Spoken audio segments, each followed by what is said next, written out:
We begin this evening by taking a look at the weekend's football fixtures. Tony Mepham, Manx Radio's football correspondent, is here in the studio. Good evening to you, Tony. And only really one place to start. St Mary's welcoming title rival St George's to the Bowl this weekend in a huge match at the top of the Canada Live Premier League. Geordies haven't played since a 5-3 defeat to Peel in what was their first loss of the campaign.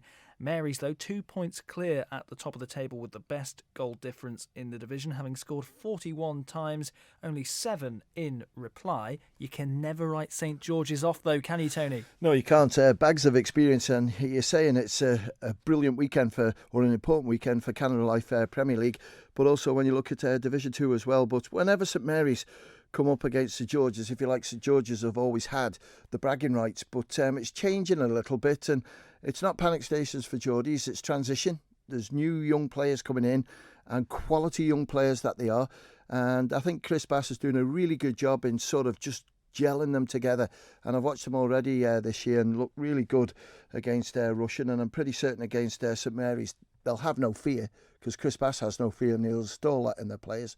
But when you look at sort of the young players in that midfield role, Jay Skelcher Maxwell in the middle, you've got on that right hand side Joey Morlin. I would say that it'll probably be Chris Bass on the left hand side. I'm sure his fire officer chief has probably let him have the day off to come into this game. But St Mary's are in great form at the moment, scoring plenty of goals, playing really well. They've got to get a hold of Dan Hatsley, otherwise they're going to struggle up front. And when you look at the goal difference at the moment, St Mary's have played a game more. So if St George's had played and won their game, they'd be on the same points. But the goal difference is massive, and that won't be improved much tomorrow, I wouldn't think. But a great game in store. Speaking to Frank Jones at the back end of last season, he said he was delighted to be winning the Premier League with St Mary's. He said how difficult it is to win league title year after year. He did it at St George's. Can he do it at St Mary's? Looking at St Mary's heading into this match, you'd say they're pretty good form. Well, they are, and probably a little bit of a telling point tomorrow will be Peel against Corinthians as well. But yeah, back to back, it takes some doing.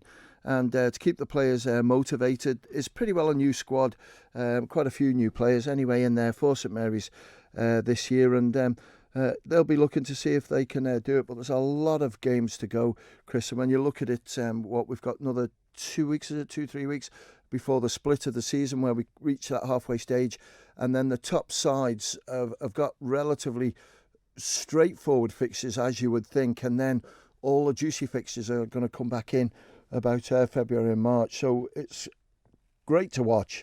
It's a bit nerve-wracking if you're involved in it, and I'm pretty certain that St Mary's, with that advantage that they'll have tomorrow at home, they'll be looking to see if they can take the points away from St George's. But if Furrow Davies plays, that's brilliant, because he's such an important player for St George's. I would think Johnny Myers, Sean Quayle play at the back. James McStay should be back, so he can go into that left foot full-back spot. Glenn Walker, superb keeper, in goal for them. And then right full-back, I think, will be Joel Ibanez. So they're looking pretty strong. I don't know if anyone is missing for them. But St Mary's, when you look at the combination title race going on in there in Combi 1, they're top of the table there, it just shows you how strong they are right the way through in both units. We mentioned before that St George's haven't played since a 5-3 defeat to Peel. Peel against Corinthians tomorrow, always an eye-catching fixture, and Peel sit a place and a point below Corinthians despite playing a game more. Peel cannot afford to drop any more points, surely, and Corinthians have had a fantastic start to the season. They've had a good start. They've had a slow start, as in game-wise, because they've only played 5. I think it's equal to Ramsey and Pulrose, the least amount in that league. But there's always a great battle in this one, and it's great going down Douglas Road because the supporters are very passionate. They'll get behind their team if they're winning, and they'll be right into the team's face as well if they're losing. They don't sort of hold back. As where with Corinthians, I've had the squad in today, and Peel squad. I think both sides are pretty well full strength, and nice to see Tom Wood back from injury. He'll play left-hand side, I would think. Luke Doherty will play alongside Dominic McCreevy. What an important player he is, and it proved in their last game Peel how solid they were at the back. And right full-back, I would think, will be Joel Callow. I believe Andy Ball's going to play in goal, so a change there for Steve Faulkner. And then midfield, I would think Daniel Bell, Matthew Woods will play in that middle role. Dan Simpson will be on the left-hand side. Right-hand side will be Lee Gale. And then you've got Rhys Oates through the middle.